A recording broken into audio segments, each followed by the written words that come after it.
All right, it's time for Yogi and the BeachMan. Hi, I'm Jim the Yogi. And I'm Rick Beach the BeachMan. We're two Michigan transplants now living in Southwest Florida.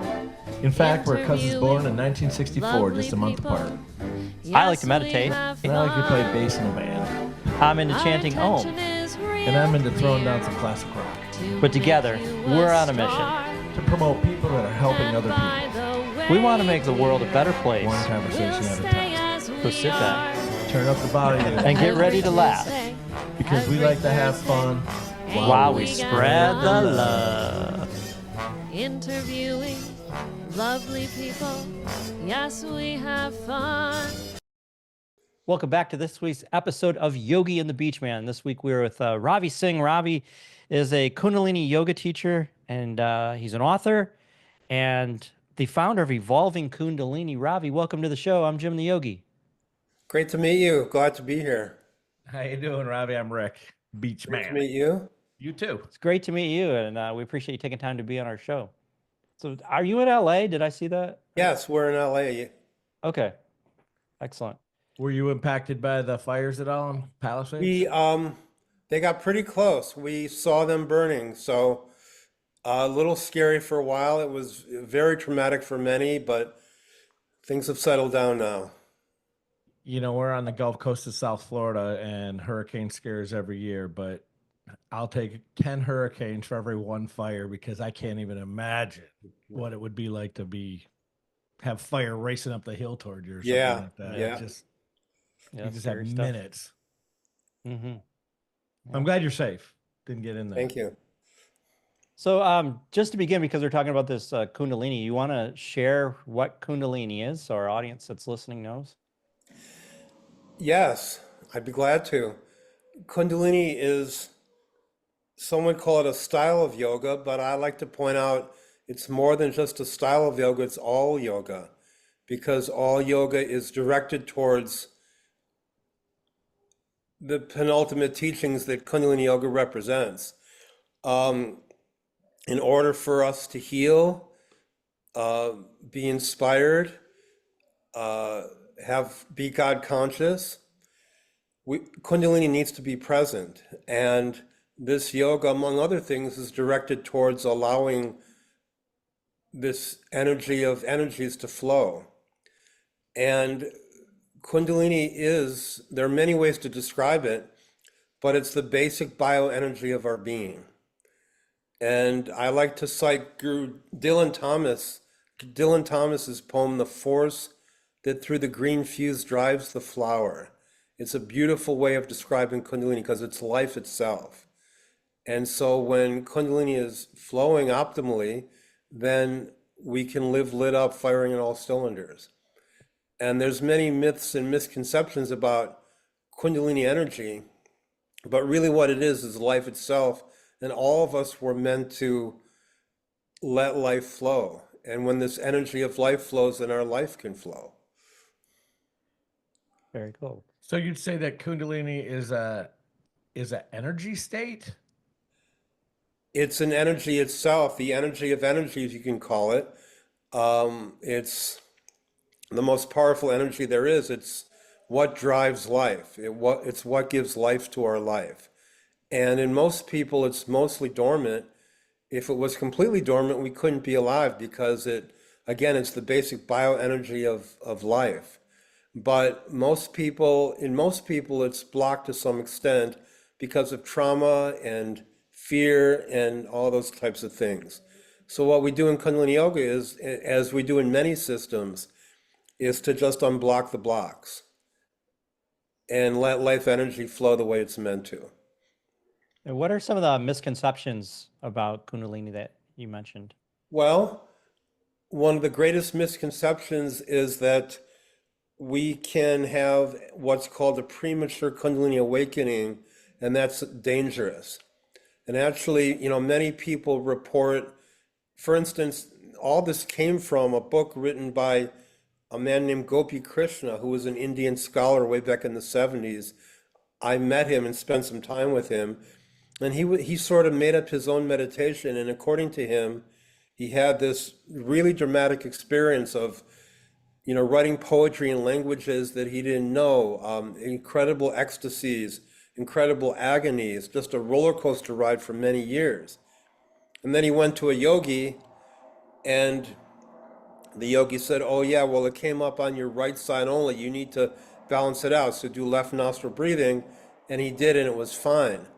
But the moral of the story is that what we do in Kundalini Yoga is we prepare our nervous system, balance our glandular system, and work on detoxing on all levels so that we can allow this energy of life to flow.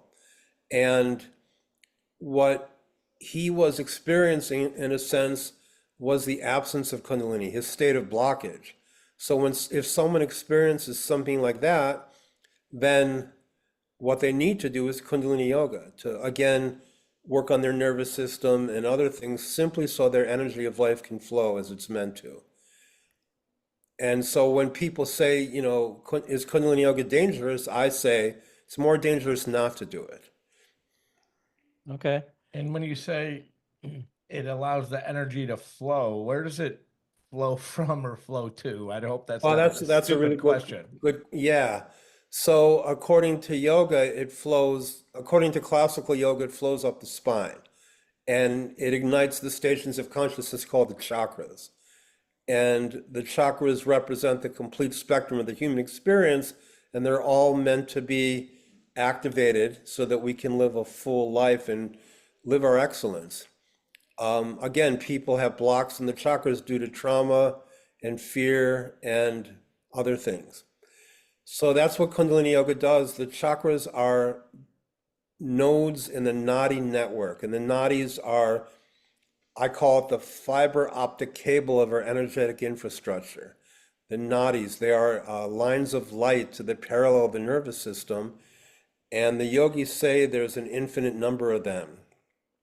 And the chakras are like the main nodes in the nadi network, and the chakras lie along the spine. So Kundalini flows along the spine and ignites the chakras, again, so we can live lit up.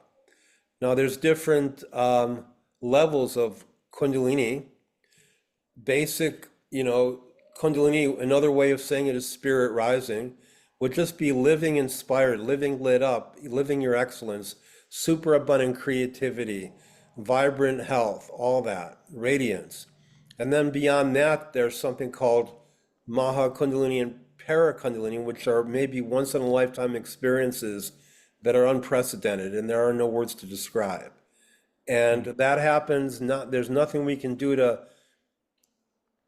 to qualify for that. It's really just literally a state of grace. If the universe decides that we are meant to have an experience like that, then we do. And very often, sometimes those experiences happen to people who need to be hit on the head to be convinced of their destiny. But for the rest of us, regular Kundalini is enough. And once we are in that state, it's really an ongoing state of grace. Can I share with you my Kundalini experience and tell me what you think about it? Yeah. Okay, cool. So I'd been doing Sadhguru's program, his Kriya yoga program, doing Kriya regularly. And I was out mountain biking, and I was doing certain breathing techniques while I was climbing this very vigorous up and downs. I was very mindful of my spine alignment, visualizing my heart chakra, and one at a time, trying to think of every single person I've ever met in my life and send them love through this green light of my heart chakra. I'd been doing this probably an hour and a half, because we were about 6 miles in, I think, into this trail. And a part broke on my bike, and I stopped, and I got off my bike, I set it, propped it, and then all of a sudden I felt like, I don't know what's going on, but I need to lie down. I don't know why I knew I needed to lie down. And I was laying back, and I was probably an inch from the ground when I just dropped, and I started to feel this weird sensation inside of me at the base of my spine. It's like somebody put their hand inside my body and manually, physically started to adjust my spine from the base all the way up.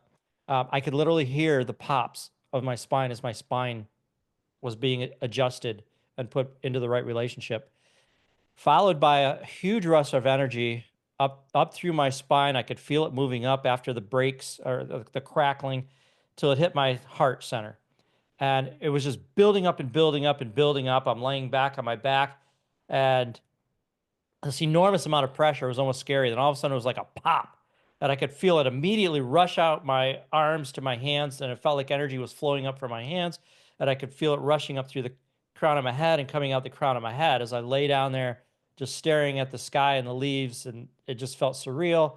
I literally don't know how long I was lying there. And then I just got up and I was fine. And I had no thought of what had happened. I was just in the moment and moving on to go fix my bike. And my buddy's like, man, what just happened? And I actually had to stop and think about the moments 2 seconds before that of what actually happened. Wow. That was my experience.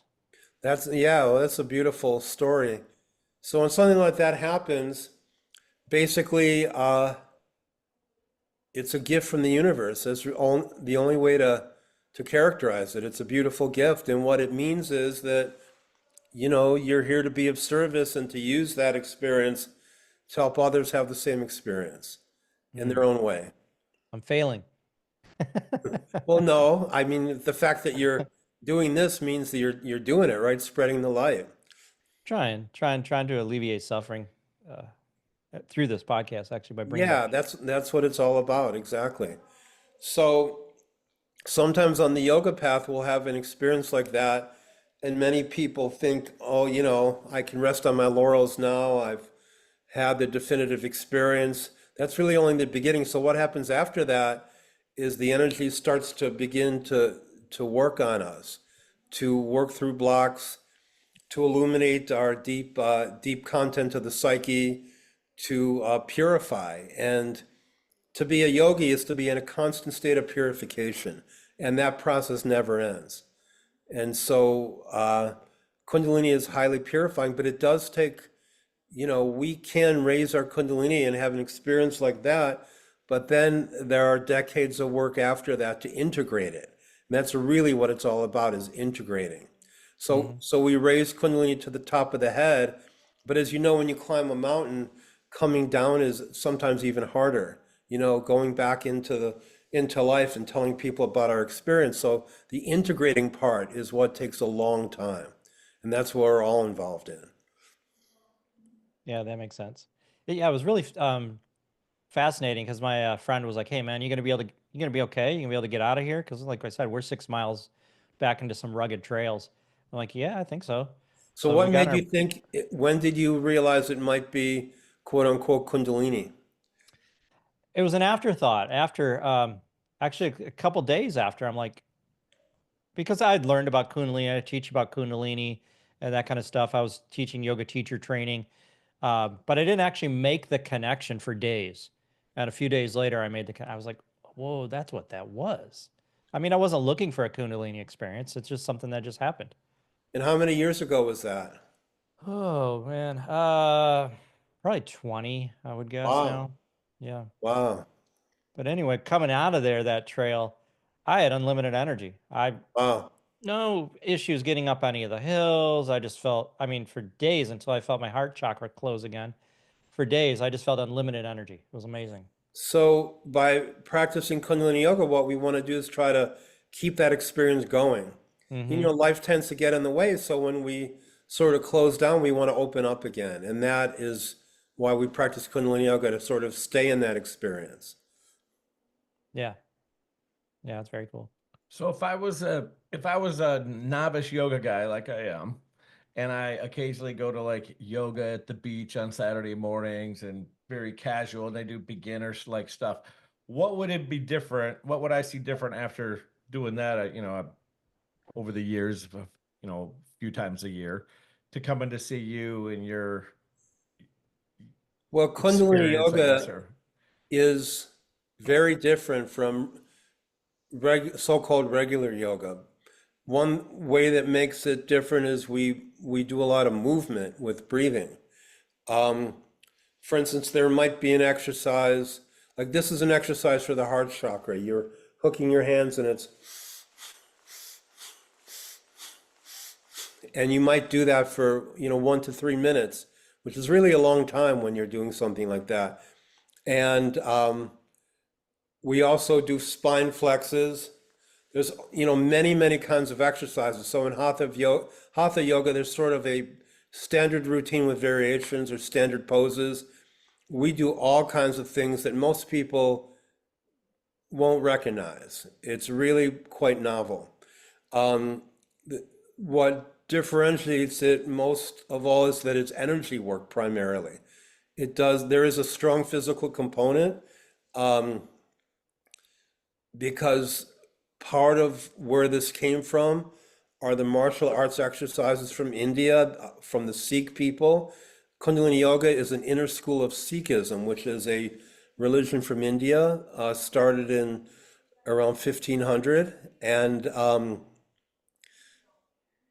so those people had to fight for their very existence because the powers that be did not appreciate autonomous beings.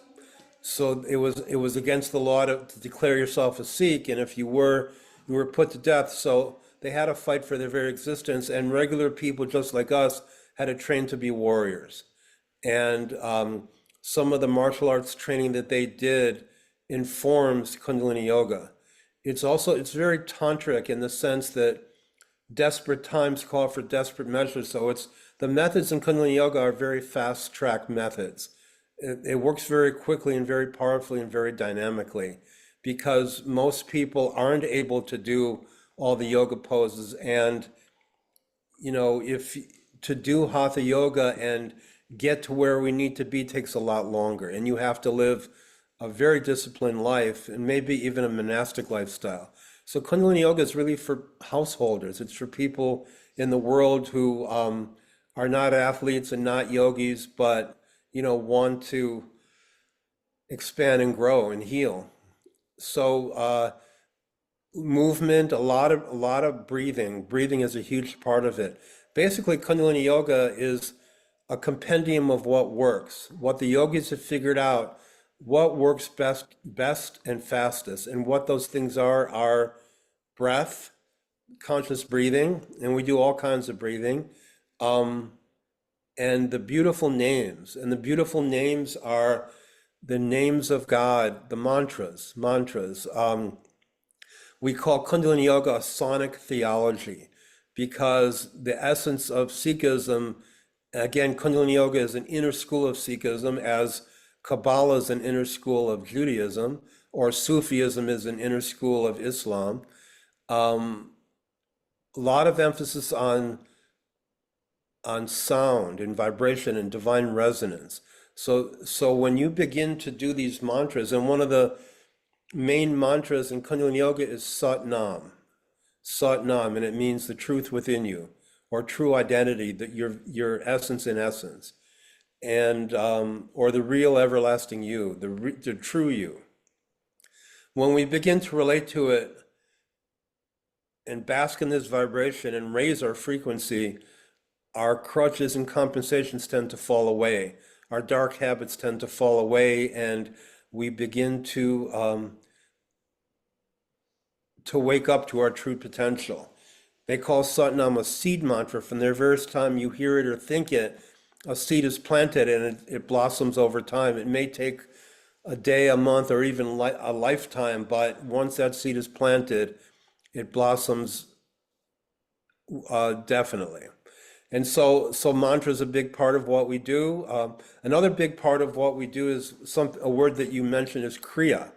So in Kundalini Yoga, we have what are called Kriyas, which are groups of exercises that have a synergistic exponential effect.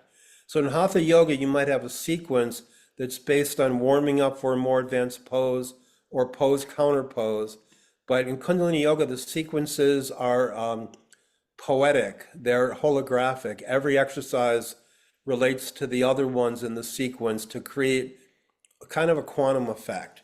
So these sacred sequences again, are pretty novel in yoga, and Kriyas were a carefully guarded secret, as is many things in Kundalini Yoga, and now in what we call the Aquarian Age, all the secrets are being revealed. There's no more need for secret practices anymore. Human evolution is quickening, and everything ought to be available to everybody. You can walk into any bookstore or online and see all the secrets of the ages. The trick is to practice those things, but it's all available right now. You mentioned subsects of some different religions that were doing these things. Are there any subsects of Christianity? Well, there are inner schools of Christianity that practiced by the monks in various monasteries, and they have their own practices of breath and recitation of psalms and different austerities that they do to invoke states of higher consciousness. And Saint Teresa of Avila is a good example of someone who was in that mold, and she wrote this ecstatic poetry. And a lot of those people have the classic Kundalini experience. They talk about it in different ways, but every religion has this esoteric side, and they do practices to invoke ecstatic states of consciousness. Mm-hmm. I mean, there's incredible symbiology in Christianity about, Christ consciousness is another way of describing Kundalini. And there's lots of symbolism about the pineal gland being activated.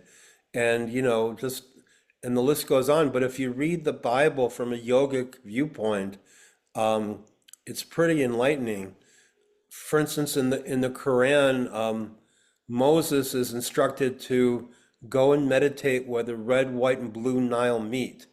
And that is symbolism for the third eye, the three nadis, the Ida, Pingala, and Sushumna that rise up the spine, and it's a double helix around the spine. They cross at the third eye. So that's what that meant. And if you understand the symbolism, it's pretty amazing that in all the sacred writings, they talk about a yogic process. In Indian poetry, they talk about the cup of the moon turning over, and that is another way of describing the pineal gland secreting. Yeah, there's some monasteries in Tibet that say that they have text and writings of the time. There's no recordings of the Bible and Jesus from the time he turned 12 or 13 until he came back in his 30s. And there's monasteries that say that he came there and taught and learned reciprocating practices. Right, that is a lot part of of yoga. exactly, that is part of the yogic tradition. In fact, he is purportedly buried in Kashmir, and there is a tomb there that supposedly is his tomb, but there's a lot of apocryphal testimony that he lived and taught in India, and after the crucifixion. So that's sort of a lot of people get their dander up when you say that, but that's what they say. So I'm just reporting what is said. I'm not making any claims about that. Yeah. But like for instance, he's always depicted with, we call this Mahagyan mudra, and where did he learn this? This is an Indian mudra, and there's something we do, and he's always depicted going like this. And there's something called, one of the most important meditations in Kundalini Yoga called Sodarshan Chakra Kriya, and you inhale left nostril and then do a mantra mentally, and then you exhale right. But that purportedly was practiced and taught by him. There are many stories of things that he practiced and taught. There is a story that he was initiated. He wanted to learn something, and in order to learn it, he needed to be initiated, and he held a yoga pose, a standing back bend. He held a yoga pose for 48 hours. That is the story. So I'm just saying what I've heard. Don't know if it's true or not. When you talk about these, how do you spell that? Nadi or Nadi? How do you Nadis. What was your question about him? No, that was the question. Oh, that was the question. How do you spell it? Yeah, I wasn't sure.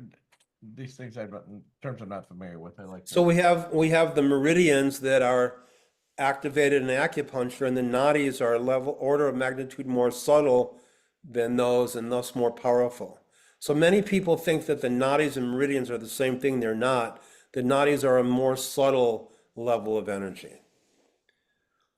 It's amazing to me that these yogis, I don't know, 5,000 years ago, actually diagrammed these. I mean, they drew pictures of them. It's pretty fascinating. Exactly. Where chakras, the terminology that we know, chakras, nadis, Kundalini, it all came from the Nath yogis, and the main guru was Guru Gorakhnath, and that was, I guess, about maybe 1200 AD. I'm just guessing, but he is the one who mapped all that, and the Nath yogis are kind of technicians of the sacred. They mapped the nadis. They wrote about the chakras. They're the ones that really really wrote a lot about Kundalini, and they were very exclusive yogis who were students of this Guru Gorakhnath, who was quite a master, and he's considered part of the lineage of Kundalini Yoga. So around the 2000s, early 2000s, maybe 2002, I came across a Sikh. I can't remember her name. I think it starts with a G, and she actually had a videotape out on Kundalini Yoga. Pretty famous. I'm sure you're familiar with her. Do you remember? Do you know what I'm talking about? Maybe Gurmukh. Yes, Gurmukh. Yeah, that sounds right. Yeah, so I learned that Kundalini tape in and out, and actually started teaching it. Students loved it, and the energy rise you get from it's fascinating. All right, that's great. So what, are you still teaching it? No, I haven't been. I got into nursing, and it just kind of took me off the path for a while. So I haven't taught in I don't know, 5-6 years. Wow. Well, nursing is great service too. So it seems like you're a very heart-centered person. Is that correct? Yeah, I would say so. Yeah. Great. I still meditate a lot. I don't teach. I do what I call maintenance postures. Just, nothing crazy, just maintaining good strength and flexibility, but just way more meditation. Very good. What kind of meditation? I do my own Kriya that I developed, where I breathe. I imagine breath flowing up from the base of the spine, going through all the curves of the spine and out to the third eye. And as I'm breathing in, I say E, and breathing out, Sa. And imagine that light going back, or that breath going back down through the curves of the spine, or the Sushumna, depending on how you want to say it. Would you like to learn a meditation now? I'm always up for learning a meditation. All right, great. Yeah. This, I can't even begin to tell you how powerful and profound this is. Whatever I this just want to say said- that's like the beginning of my meditation, and then Right. I sometimes change from that Kriya to different things. Like sometimes it's a vibration, but anyway, that's not the complete thing. This is one of the most revered meditations in all yoga. This is the one that purportedly Jesus practiced and taught. It's called Sodarshan Chakra Kriya, and that means total purification of the chakras. And it does that and a whole lot more. It's said to work through karma like a hot knife cuts through butter. And of course, that's one of the ongoing projects for all of us, is to clear karma, because it's like a dark cloud hanging over our lives, and we want to get ahead of that. Because not only do we need to clear, all the, debts, as it were, from past lives, but also all the karma from this life, and we continue to create it every day, in a sense. And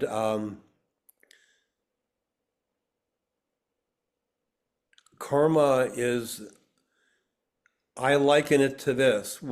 Say that we're driving down the highway and there's a huge traffic jam on the other side, and it goes on for miles, and then we pass the end of it, and there are people driving up towards it, and they have no idea what they're going to hit. That's what karma's like. Everything's okay until it isn't. And the wise person knows that it's something that we want to try to avoid at all costs, because, life is too precious to be, to have these unforeseen tragedies ambush us. And so the wise person does what they can to get ahead of that. Now, is that even possible? Or are we just at the whims of, do we live at the whims of circumstance? Yogis say that it is possible by living a good life, by living dharmically. Dharma is the antidote to karma. And dharma means that you're true to yourself and you live a life of conscious integrity and you live in a way that's sustainable. You treat people the right way. You don't create suffering by the way you live. So that's very important in all yoga systems. But, there's a whole lot of processing to do. There's a whole lot of clearing to do, and we don't have a moment to lose.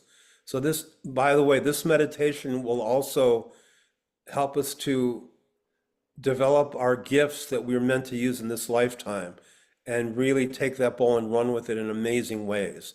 It'll make us into true doers. It's amazing for prosperity. It's amazing for healing. I can go on and on about how profound it is. So it's very simple. So block your right nostril with your right thumb. And inhale Should we through be your sitting left. in a certain way? No, just straight spine, hips square. That's all. Okay. Yeah. So it's inhale through your left nostril, and your eyes are going to be just a sliver open, looking down and in.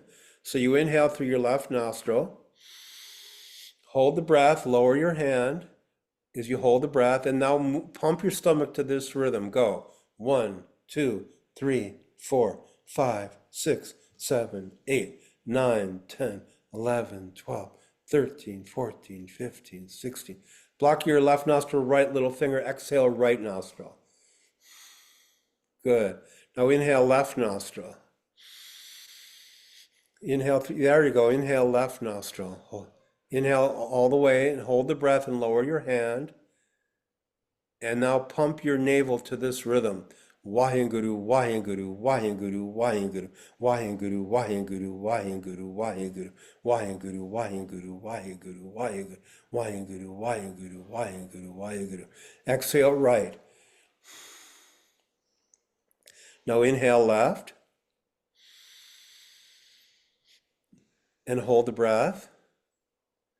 And pump your stomach to this rhythm. Go.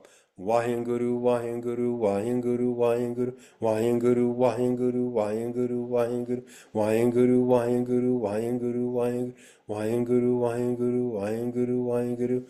Exhale right. Okay, so that is the basic technique. There's one thing. Once you are able to do that, then the more advanced way, and the way you want to try to do it is, so what you're doing is you inhale left nostril, hold the breath. You pump your stomach 16 times, 4 groups of 4, as you say the sound Waheguru. That's Waheguru. Waheguru. It means the experience of the indescribable wisdom and ecstasy that leads me from darkness to light. That's what it means. And you say Waheguru mentally 16 times. And for every Waheguru, you move your stomach 3 times. It's in, release, in, release. Waheguru, Waheguru, Waheguru, Waheguru. Takes a while to coordinate your stomach muscles and, get used to it, but that's how it's done. And then after 16 Wahegurus, you exhale right. So that's the technique. And so much is going on there. When we inhale through the left nostril, we internalize the process and it takes us deep into our psyche.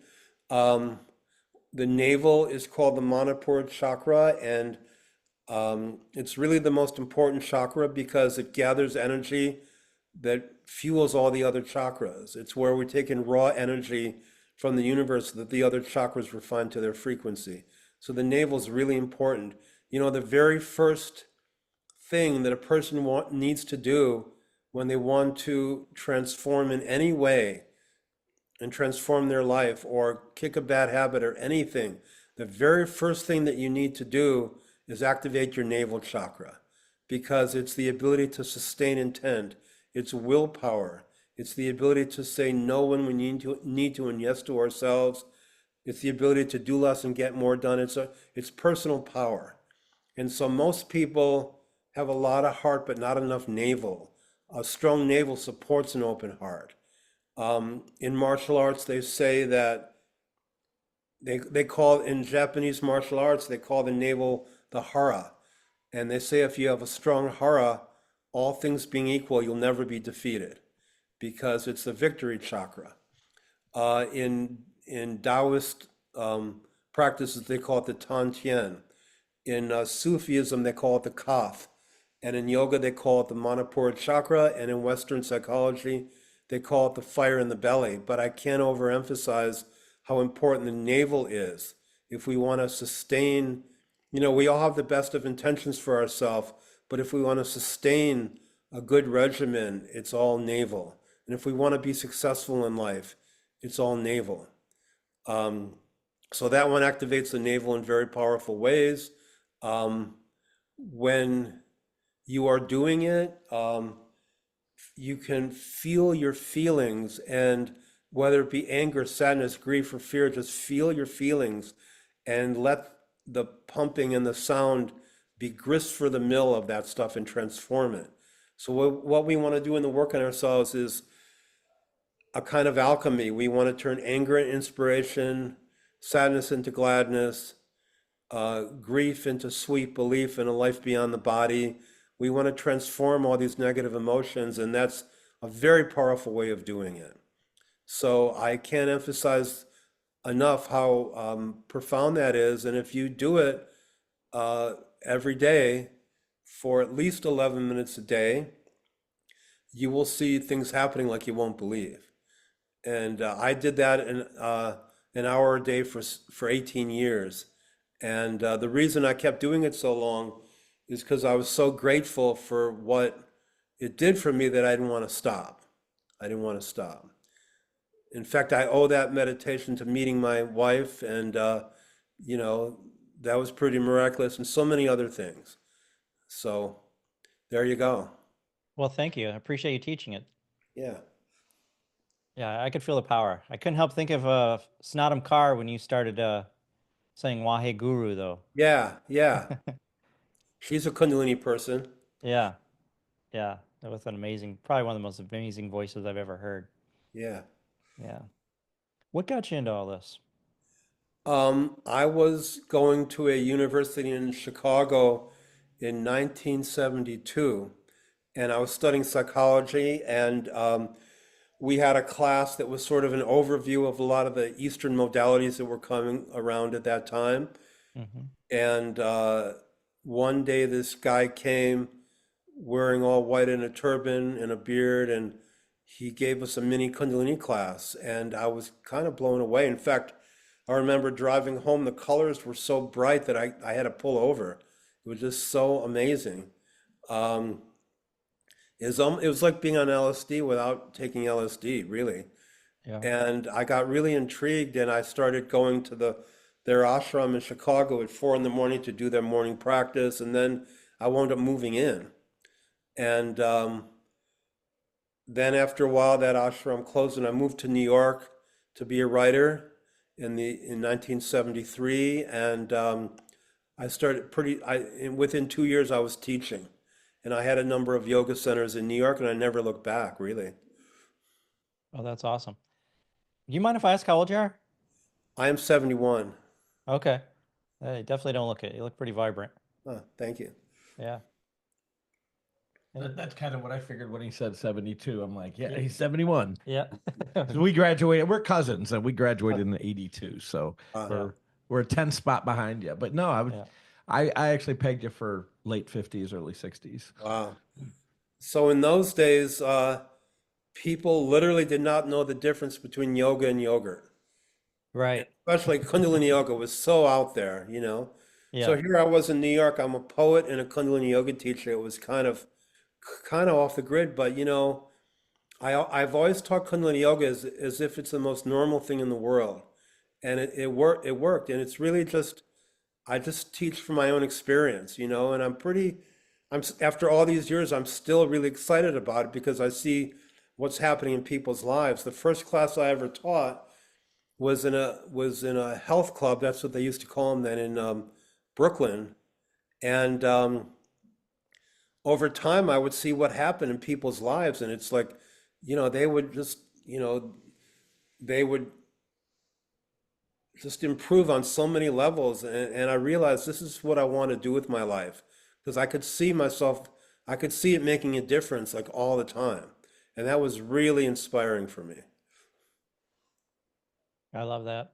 That reminds me, I used to have my own yoga studio in the Detroit area, and there was this one couple that came, and they were kind of bummed out. They couldn't conceive, and they had tried everything. They've gone to all the doctors. They tried nothing worked for them. And someone said, "Go to yoga," and so they came faithfully to my little yoga studio, and within a year they conceived. And I was like, man, Wow, that's that's just so amazing. cool. Yeah, Many stories like that. Do you know Johnny Kest? yeah, yep. Yeah, he had a Midwest yoga conference that I taught at, and Hmm. I know he's from Detroit. Yeah, he was up in the northern suburbs. I was in the southern suburbs. Yeah. He opened a beautiful studio up there, though. Just gorgeous. Well, the northern suburbs seem to be, or suburbs of Detroit seem to be slightly higher affluency than the southern suburbs. Yeah, definitely. Yeah, A so lot more probably a money. little bit more cash flying around up there. Yeah, for sure. Yeah. So I first contacted you on Facebook, and I let you know that I'm doing a teacher training, and one of the hallmarks of this online training that's starting May 31st is for Hatha teachers who want to add Kundalini to their repertoire. And I Okay. really do believe that this work is just very relevant. People love it when they encounter it. It just, I went to a few years back, I went and saw the Dalai Lama speak and in a semi-private thing, and he asked us to observing our mind. So that's really nice and it's kind of profound, but for most people, there's really they don't get it. They don't get it. How long do you need to do that before anything happens? So Hmm. I was thinking, if I was in front of all these people, what I'd like to do is just start with this for 45 seconds. That will Hmm. energize you like you won't believe, and then go like this, and then take a deep breath and go Sat Nam, and do that for like 3 minutes. And just those two things will give people an experience on the spot, an experience they can't deny, an experience that might pave the way for just amazing breakthroughs in life. And it raises your consciousness just in a few minutes. And that's why I love Kundalini Yoga, because it works so quickly, and people don't have a lot of time to really do it the long way. They need fast track methods, and that's why I love Kundalini Yoga. Hmm. I watched some of your videos. Is that your wife, Anna?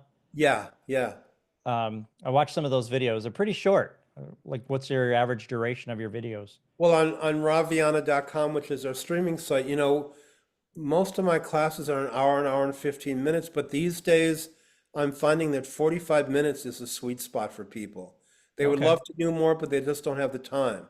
So we're Hmm. aiming for 30 to 45 minutes for our online classes, our streaming video classes. Okay. But that seems to be what people can handle these days, just because of time constraints. It's funny, when I opened up a studio in 2002, I used to teach hour-and-a-half classes. And Really? Yeah. yeah, yeah. And then they went down, people only wanted an hour. Right, right. That's, I don't even feel like in a Yeah, hatha class you can do a good job teaching in less than an yeah. hour and a half, but Everything that's, is moving quicker these days. So why yeah. don't you open a studio again? That would be great. I don't know. I feel like I change what I do with my life every so many years, and I feel like that was a phase for me of teaching. Um, I Are really, you still nursing? yeah, minimally, a couple days a week. Great. Yep. Yeah. And how do you So, support how do you support yourself? through the nursing, and my wife works. Oh, Yeah. great. Very good. Yeah. Okay. Yeah. And if this But takes I don't off for you know. guys, that could be good, right? Main reason I got out of teaching yoga is just that it was just so flooded. I mean, there's so many yoga classes now. That's true. And I That's was true. moving around, going here and there, and it's hard to open something up and get something moving from the ground. But You know, in the 70s and even the 80s, I was one of the only yoga teachers in Manhattan. mm-hmm. And then in the late 90s, Madonna got into yoga, and that was it. Then Yeah. it was a whole new ball game. Then it was like mainstream. Yeah. Have you ever heard of Oliver Black out of Detroit? No. He was teaching at the DIA, the art center there. And I mean, this was back, I think, in the late 60s, early 70s. And he was a disciple of Paramahansa Yogananda Oh, wow. and ended up opening up a yoga retreat center up in northern Michigan. Um, but SRF kind of took over Yogananda's teachings, and they didn't recognize Oliver Black, so they kind of shunned him. Uh, It's kind of funny. so you study with Sadhguru? Yeah, I've done a couple of his programs. Yeah, one in a couple in Michigan, and I went to his ashram in Tennessee. And what was that like? Uh, the one in Tennessee, it was probably the most profound thing I've ever done.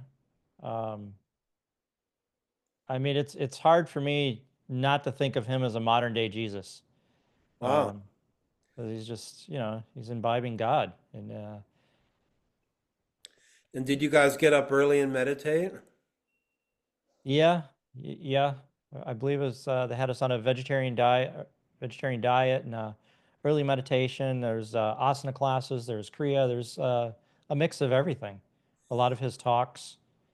You know, I saw one of his videos online, and he talks about 3:40 a.m. being the sweet spot. It's an amazing time to meditate. And in our system, we also place a lot of importance on pre-dawn sadhana, because in the pre-dawn hours, the so-called psychic airwaves are quietest, so you can sort of tune into higher states more easily.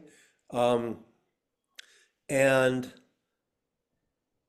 when the sun is 60 degrees below the horizon and 60 degrees above the horizon, which is basically 4 to 7 a.m. or 4 to 7 p.m., our deep psyche, you could say, is closer to the surface, and we can do the most clearing at that time. And the subconscious mind is like a security camera in a bank. It records everything.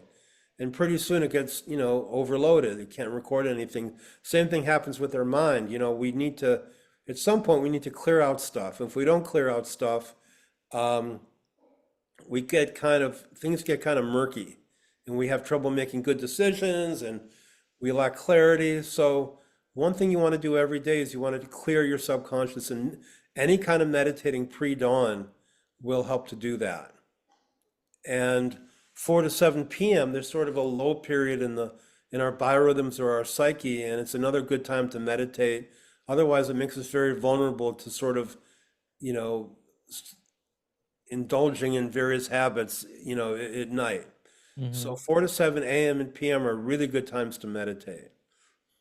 Good to know. I've been listening to the Ultimate Human podcast, and he's got some amazing. I mean, they're simple, really. I can't really say they're amazing, but they call them biohacks. Right. Shut off your TV an hour before you go to bed. No blue light screens. Don't eat 2 hours before you go to bed. Right, exactly. Get up in the morning and do some breath work, and be outside in the sun for the first 20 minutes. Right, Just exactly. all these simple things, but and Well, it all makes a difference, and it's really important. The amount of suffering that people, undergo needlessly is crazy. And Mhm. these biohacks really do make a difference, and they can save us a lot of personal suffering. Yeah, I was thinking I've been waking up pretty early because I've been going to bed so early. So maybe I need to get my meditation in early, like you said. Yeah. Or you can do it before you go to bed if you stay up late enough, right? Yeah, yeah, Yeah, definitely.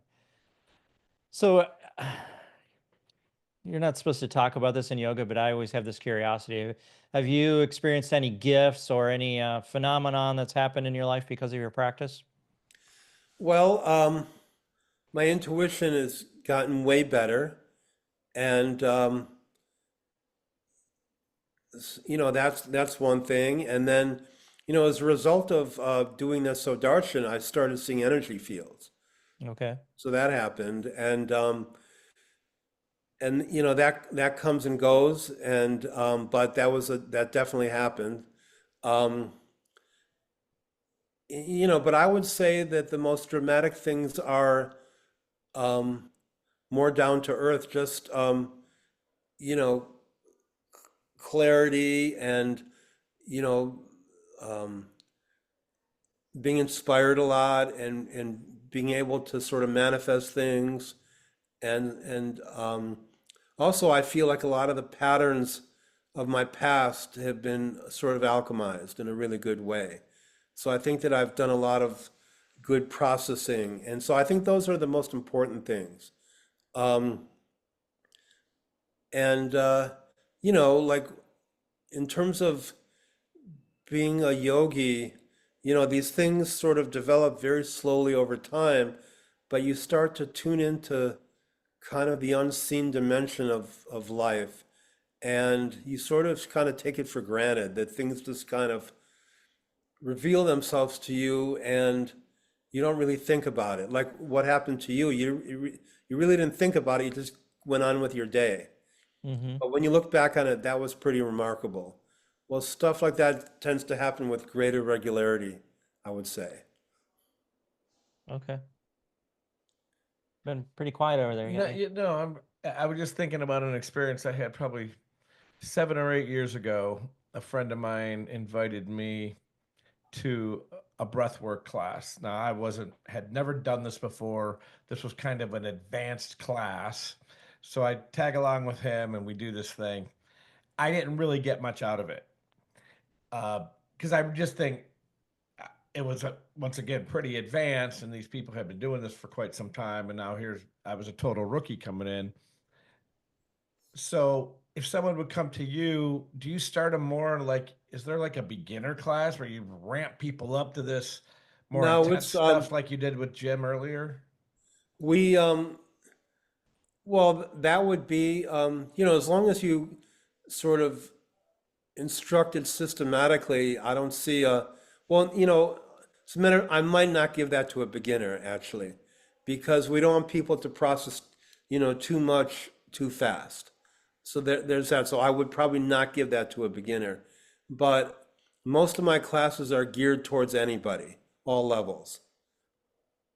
Hmm.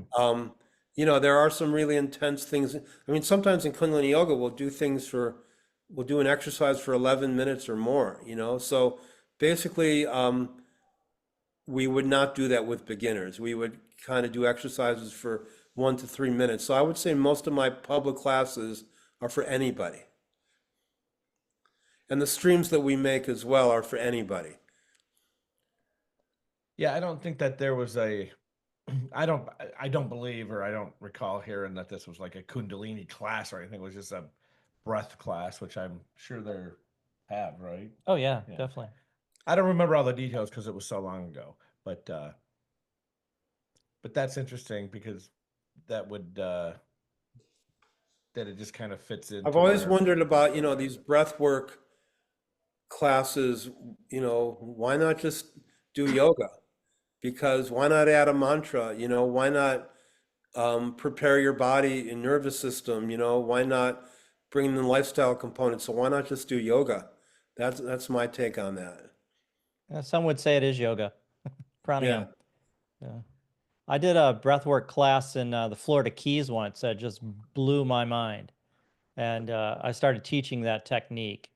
And I didn't do anything else with it, no mantras or anything. And it was just so powerful. It was kind of like psychedelics to me in some ways. I mean, people either had these amazing experiences, maybe seen visions or different things, or other people just had a very bad experience. But it was intense. It was um, intense breath work, a lot of heat, a lot of buildup, and you're doing it for 20 minutes, so it's really difficult for some people. What I like about the Kundalini approach is, yes, you can do that, but then what? Then you need to integrate. You need to do something every day. You need to do something over the long haul. And I think a lot of the Kundalini techniques are for every day. This is my practice. This is what I do, and I sustain myself in a really good place. So, yes, that would be my take on that. You have to be careful because you open people up like that, and sometimes they are not ready for that. Mm-hmm. Yeah, so true. Well, we got a little bit of time left. I'd like to hear about your book. Well, we have a book called the Kundalini Yoga Book, Life in the Vast Lane, and it came out in 2018, and yeah, it was a 10-year project, and we're really excited about it. It's on Amazon, the Kundalini Yoga Book, Life in the Vast Lane. Was that inspired by the 450 Eagles? Right. You know what song I'm talking about, right? No, I don't. Oh, really? That is a famous song, Life in the Fast Lane. Yeah, no, I actually never heard that. But yeah, Life in the Vast Lane. So, it's kind of like a cross between a manual and a coffee table book. It's got beautiful photographs and yoga art. And so that's on Amazon, and we're working on a new one right now. I'm not going to divulge the title, but we're really excited about this one too. So it should be out hopefully within the year. Okay. What are people going to get out of this book if they go to Amazon and buy Well, it? everything. It's like a it's like a Kundalini Yoga encyclopedia. It's really got everything in it, like the history, everything you can think, everything, things to practice, like just amazing stuff, like the greatest Kundalini Yoga hits, what everything does, like what it works on, the parasympathetic nervous system, the liver, like the whole, everything behind, the mechanisms behind Kundalini Yoga, how it's working, what it's working on, everything. Very good. Yeah, I can see people wanting that book. That's cool. Yeah. And then you're working on another book, and you've got your website. What was your website again? It's raviana.com. That's RAVIANA, raviana.com. And there's a 7-day free trial, so you can try some Kundalini classes and see what you think. And then I have this teacher training coming up, raviana.com/training, and you can read all about it. And is that in-person training or is it online? This is an online training.